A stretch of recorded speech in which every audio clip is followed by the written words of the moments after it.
Prière générale, oraison dominicale, préface.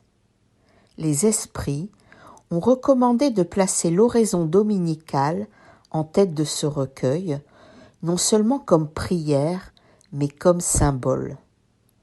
De toutes les prières, c'est celle qu'ils mettent au premier rang, soit parce qu'elle vient de Jésus lui-même, Saint Matthieu, chapitre 6, versets de 9 à 13, soit parce qu'elle peut les suppléer toutes selon la pensée qu'on y attache. C'est le plus parfait modèle de concision, véritable chef-d'œuvre de sublimité dans sa simplicité. En effet, sous la forme la plus restreinte, elle résume tous les devoirs de l'homme envers Dieu, envers lui-même et envers le prochain. Elle renferme une profession de foi, un acte d'adoration et de soumission, la demande des choses nécessaires à la vie et le principe de la charité. La dire à l'intention de quelqu'un, c'est demander pour lui ce qu'on demanderait pour soi. Cependant, en raison même de sa brièveté, le sens profond, renfermé dans les quelques mots dont elle se compose, échappe à la plupart. C'est pourquoi on la dit généralement sans diriger sa pensée sur les applications de chacune de ses parties. On la dit comme une formule dont l'efficacité est proportionnée au nombre de fois qu'elle est répétée. Or, c'est presque toujours un des nombres kabbalistiques, 3, 7 ou 9, tirés de l'anticroyance superstitieuse à la vertu des nombres et en usage dans les opérations de la magie. Pour suppléer au vague que la concision de cette prière laisse dans la pensée, d'après le conseil et avec l'assistance des bons esprits, il a été ajouté à chaque proposition un commentaire qui en développe le sens et en montre les applications. Selon les circonstances et le temps disponible, on peut donc dire l'oraison dominicale simple ou développée. Prière. Notre Père, qui êtes aux cieux, que votre nom soit sanctifié. Nous croyons en vous, Seigneur, parce que tout révèle votre puissance et votre bonté. L'harmonie de l'univers témoigne d'une sagesse, d'une prudence et d'une prévoyance qui surpassent toutes les facultés humaines. Le nom d'un être souverainement grand et sage est inscrit dans toutes les œuvres de la création, depuis le brin d'herbe et le plus petit insecte jusqu'aux astres qui se meuvent dans l'espace. Partout, nous voyons la preuve d'une sollicitude paternelle. C'est pourquoi, aveugle est celui qui ne vous reconnaît pas dans vos œuvres, orgueilleux celui qui ne vous glorifie pas, et ingrat celui qui ne vous rend pas des actions de grâce. Que votre règne arrive. Seigneur, vous avez donné aux hommes des lois pleines de sagesse et qui feraient leur bonheur s'ils les observaient. Avec ces lois, ils feraient régner entre eux la paix et la justice. Ils s'entraideraient mutuellement au lieu de se nuire comme ils le font. Le fort soutiendrait le faible au lieu de l'écraser. Ils éviteraient les maux qu'engendrent les abus et les excès de tout genre. Toutes les misères d'ici-bas viennent de la violation de vos lois, car il n'est pas une seule infraction qui n'ait ses conséquences fatales. Vous avez donné à la brute l'instinct qui lui trace la limite du nécessaire, et elle s'y conforme machinalement. Mais à l'homme, outre cet instinct, vous avez donné l'intelligence et la raison. Vous lui avez aussi donné la liberté d'observer ou d'enfreindre celles de vos lois qui le concernent personnellement, c'est-à-dire de choisir entre le bien et le mal, afin qu'il ait le mérite et la responsabilité de ses actions. Nul ne peut prétexter ignorance de vos lois, car, dans votre prévoyance paternelle, Vous avez voulu qu'elles fussent gravées dans la conscience de chacun, sans distinction de culte ni de nation. Ce qui les viole, c'est qu'ils vous méconnaissent. Un jour viendra où, selon votre promesse, tous les pratiqueront. Alors l'incrédulité aura disparu. Tous vous reconnaîtront pour le souverain maître de toutes choses, et le règne de vos lois sera un règne sur la terre. Daignez, Seigneur, hâter son avènement, en donnant aux hommes la lumière nécessaire pour les conduire sur le chemin de la vérité. Que votre volonté soit faite sur la terre comme au ciel. Si la soumission est un devoir du Fils à l'égard du Père, de l'inférieur envers son supérieur, combien ne doit pas être plus grande celle de la créature à l'égard de son Créateur. Faire votre volonté, Seigneur, c'est observer vos lois et se soumettre sans murmure à vos décrets divins. L'homme s'y soumettra quand il comprendra que vous êtes la source de toute sagesse et que sans vous il ne peut rien. Alors, il fera votre volonté sur la terre comme les élus dans le ciel.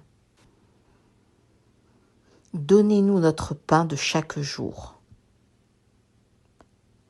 Donnez-nous la nourriture pour l'entretien des forces du corps.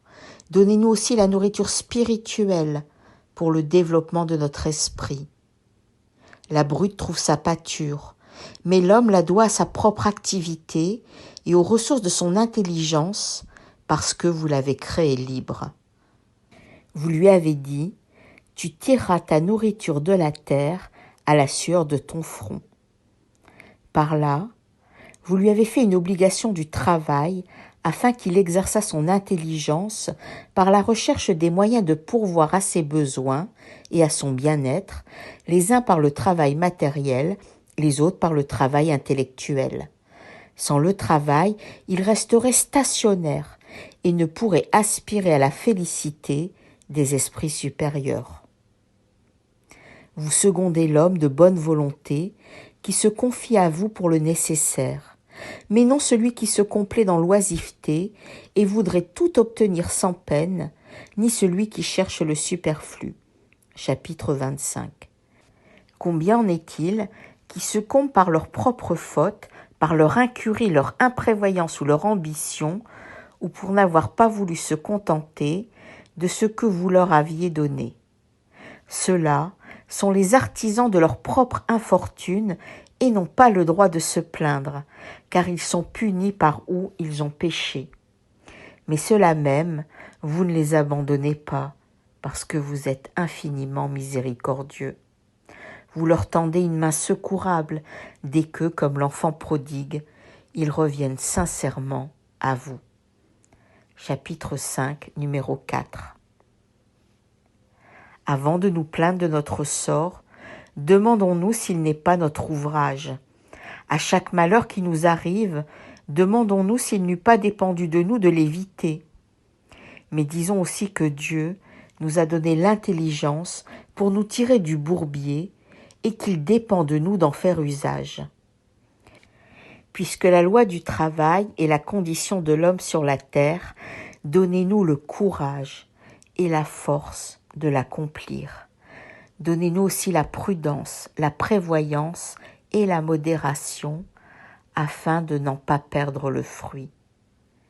Donnez-nous donc, Seigneur, notre pain de chaque jour, c'est-à-dire les moyens d'acquérir par le travail les choses nécessaires à la vie, car nul n'a droit de réclamer le superflu.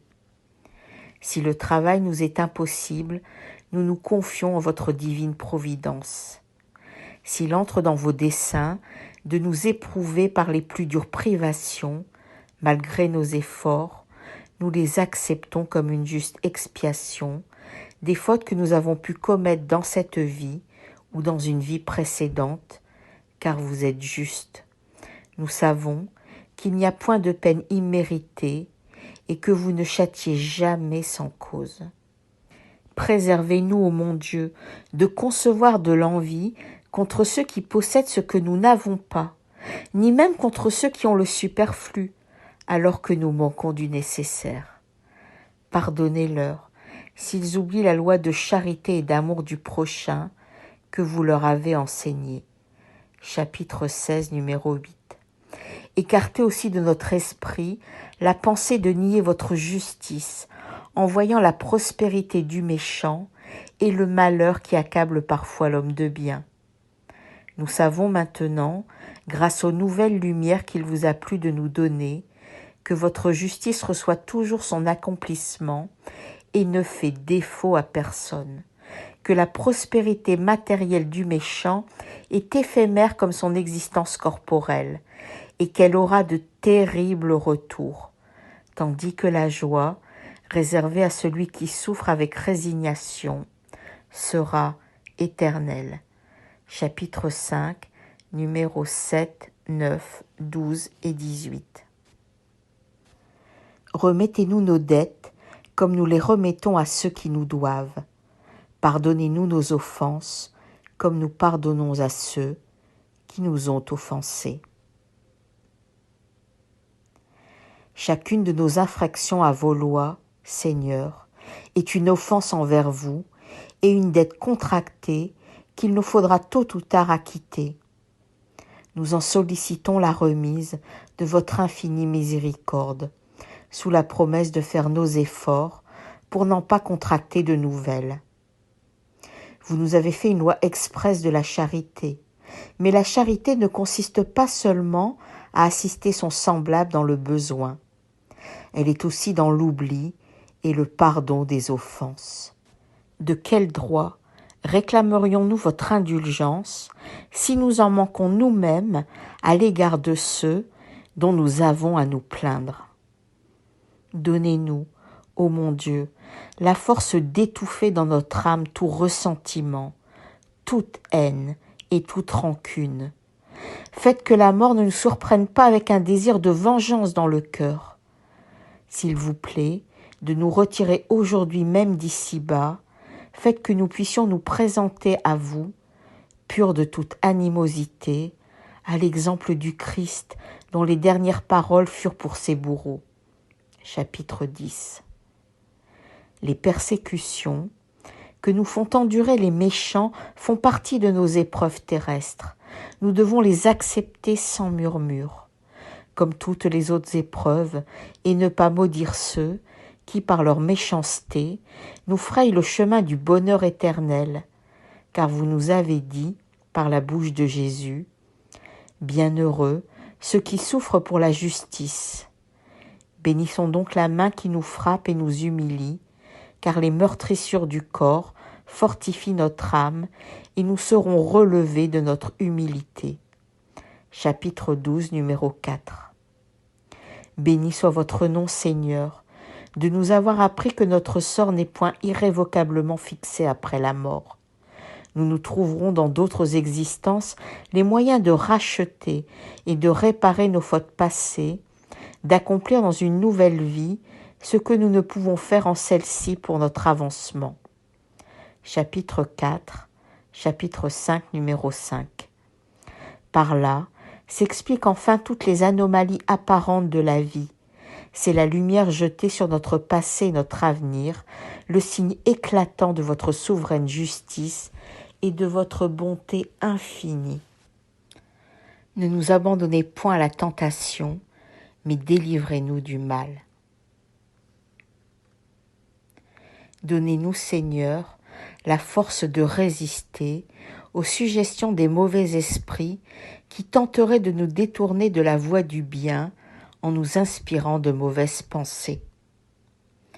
Mais nous sommes aussi nous-mêmes des esprits imparfaits, incarnés sur cette terre pour expier et nous améliorer.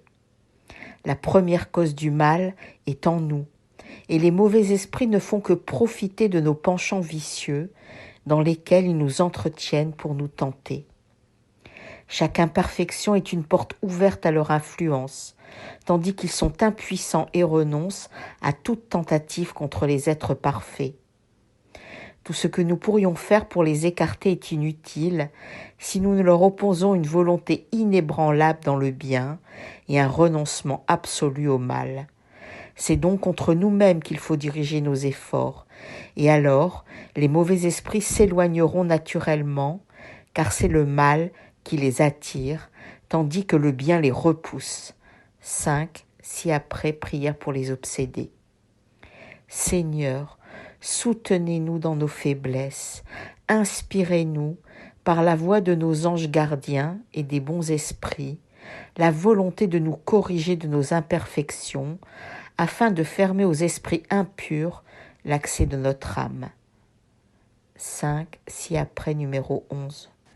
Le mal n'est point votre ouvrage, Seigneur, car la source de tout bien ne peut rien engendrer de mauvais.